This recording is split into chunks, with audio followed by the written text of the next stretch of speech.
Age grade rugby is built on these three principles. Player-centred. The player should be at the heart of everything we do. All decisions we make should have the player's well-being at heart. Development-driven. All activities should be appropriate to the stage of development your players are at. Rugby rule progressions are designed with this in mind. It should be adhered to at all times to support the development journey the players are on. Competition supported. Competition formats designed to support their development. All of the rugby children play is competitive, but the focus for competition should be on the opportunity to compete, not the outcome or the score. We know that when the focus drifts to the outcome of a match or festival, the principle of being development driven is usually forgotten, as we focus our time and energy on those players who will most influence the outcome to the detriment of the development of all players. The age grade codes of practice aim to help those at clubs and schools understand their responsibilities so that they can put into place a clear, progressive and monitored playing, coaching and refereeing program. By understanding what age grade rugby is and your ability to follow the guidelines, you are more likely to meet the needs and wants of the children you work with. This will ensure the emotional, physical, psychological development of each child and help to increase their lifelong enjoyment of the game.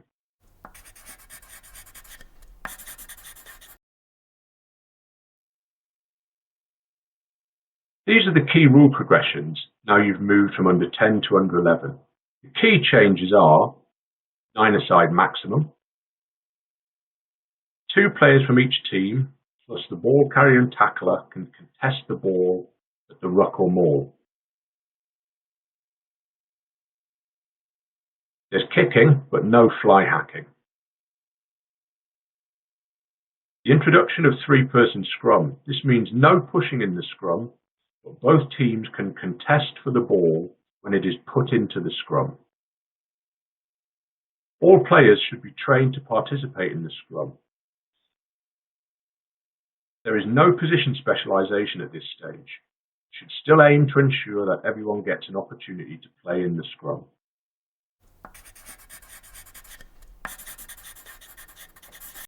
Whatever role you undertake is to provide a great rugby experience. Here are a few points to consider that will help you do this. Every training session, match and festival is a development opportunity. Don't place too much emphasis on the outcome. Agree with fellow coaches in opposition what you want to achieve before you start. Let parents, supporters know what the aims for the session or match are. Reinforce and reward good practice as you referee for both teams. Take opportunities to praise good decision making, even if the outcome wasn't successful. Use learning moments as they arise. For example, if you see an offside at the tackle area, take this time to explain what went wrong and why, rather than just penalise it. Remind, reward and role model the core values. These values are important to the sport. They don't just happen.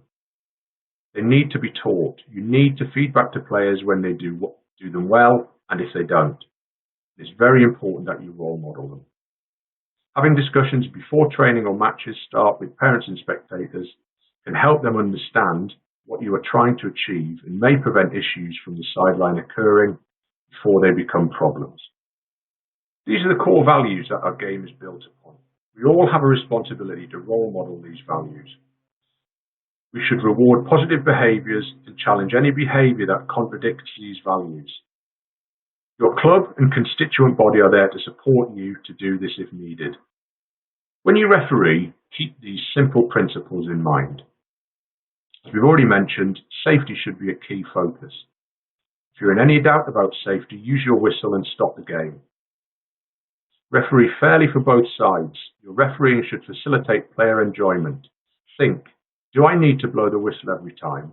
Or could I play advantage? And if needed, speak to the players about an infringement as a group at a break in play.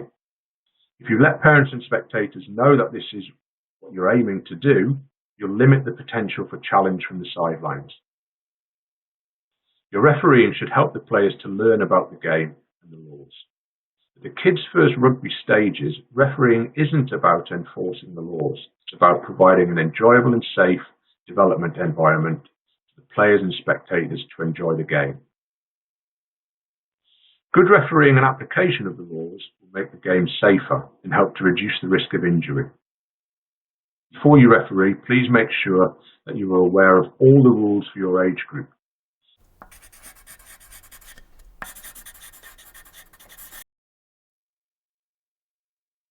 Remember, when coaching and refereeing the scrum, always follow these principles. Safety comes first all of the time. Always use the scrum engagement sequence of crouch, bind, set when coaching or refereeing the scrum.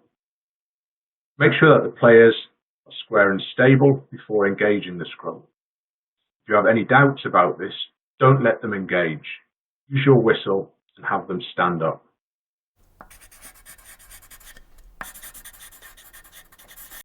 To help maximise activity levels, enjoyment of rugby and development opportunities, we've introduced the half-game rule into regulation.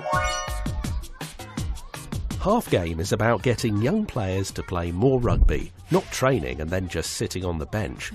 Players who play half a game are 6 times more likely to enjoy it than those who don't. The half game rule is now regulation, so make sure that each player gets at least half a game in all games.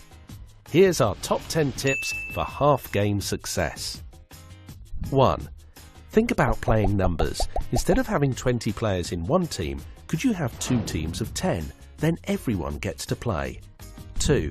Use rolling subs or split the game in quarters and agree a plan with the other coach and referee. 3. Don't always keep the superstar players on. Make sure everyone gets equal playing time. 4. Think ahead. If the game might be cut short, make your changes earlier. 5.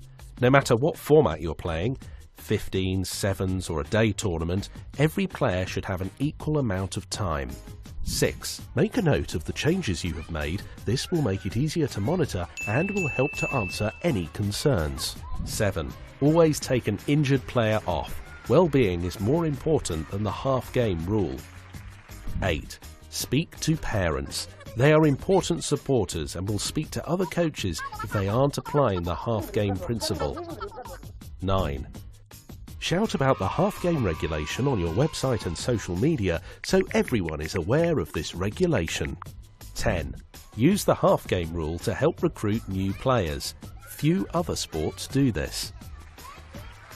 The half-game rule. Champion it, do it, and shout about it.